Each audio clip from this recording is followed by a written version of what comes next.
Hi dear students, welcome to our channel Accountancy in Tamil. இன்னைக்கு வீடியோல 11th standard accountancy chapter 12 final accounts 1 உடைய exercise 5th sum பார்க்கலாம். Compute cost of goods sold from the following information. So இந்த சம்ல நம்ம cost of goods sold தான் கண்டுபிடிக்க போறோம். So இதுக்கான ஒரு ஃபார்முலாவும் இருக்கு. Opening stock plus purchases plus direct expenses minus closing stock. Okay. So first opening stock 10,000 கொடுத்திருக்காங்க. Purchases 80,000 rupees கொடுத்திருக்காங்க. Direct expenses 7,000 rupees கொடுத்திருக்காங்க. ஸோ இந்த மூணு ஐட்டம்ஸையும் நம்ம ஆட் பண்ணிட்டு அதுல இருந்து க்ளோசிங் ஸ்டாக்கை மைனஸ் பண்ணணும். அண்ட் இங்க இன்டைரக்ட் எக்ஸ்பென்சஸ் 5,000 rupees கொடுத்திருக்காங்க.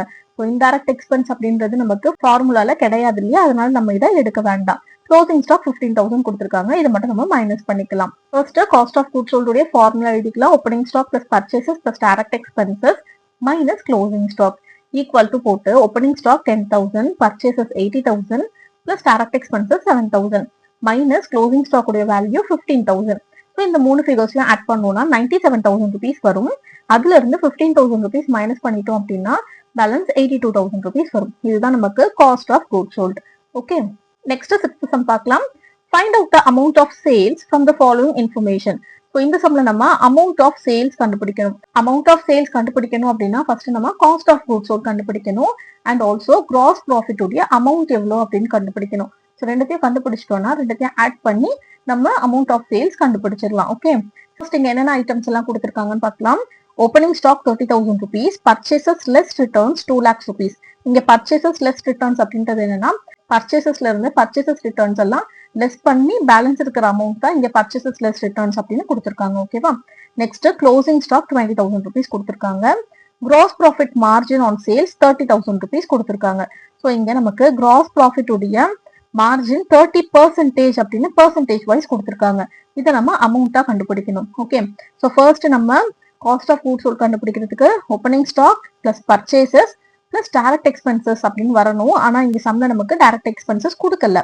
ஸோ டைரக்டா நம்ம இது ரெண்டுத்தையும் ஆட் பண்ணிட்டு மைனஸ் க்ளோசிங் ஸ்டாக் 20,000 rupees போட்டுக்கலாம். Okay, so cost of goods sold is equals to opening stock plus net purchases minus closing ஸ்டாக்னு எழுதிக்கலாம். Opening stock 30,000, net purchases 2 lakhs minus closing stock வந்துட்டு 20,000 rupees. இப்போ இந்த ரெண்டு ஃபிகர்ஸையும் ஆட் பண்ணா 2,30,000 வரும். அதுல இருந்து 20,000 மைனஸ் பண்ணிட்டோம்னா 2,10,000 வரும். இதுதான் நமக்கு cost of goods sold. Okay, இப்போ நம்ம நெக்ஸ்ட் கிராஸ் ப்ராஃபிட் உடைய அமௌண்ட் எவ்வளோ அப்படின்னு கண்டுபிடிக்கணும். ஸோ ஃபர்ஸ்ட் நம்ம சேல்ஸை 100% அப்படின்னு கன்சிடர் பண்ணிக்கலாம். 100% சேல்ஸ்ல நமக்கு கிராஸ் ப்ராஃபிட் எவ்வளவு வச்சு நம்ம சேல் பண்ணிருக்கோம் 30%. இது கொஸ்டின்ல கொடுத்திருந்தாங்க. ஓகேவா, அப்போ 30% நம்ம கிராஸ் ப்ராஃபிட் வச்சு சேல் பண்ணிருந்தோம் அப்படின்னா பேலன்ஸ் இருக்கிற 70% அப்படின்றதுதான் நமக்கு காஸ்ட் ஆஃப் கூட்ஸ் சோல்ட். ஓகேவா, சோ இதுதான் காஸ்ட் ஆஃப் கூட்ஸ் சோல்ட். இப்போ கிராஸ் ப்ராஃபிட் உடைய அமௌண்ட் நம்ம இதை வச்சுதான் கண்டுபிடிக்க போறோம்.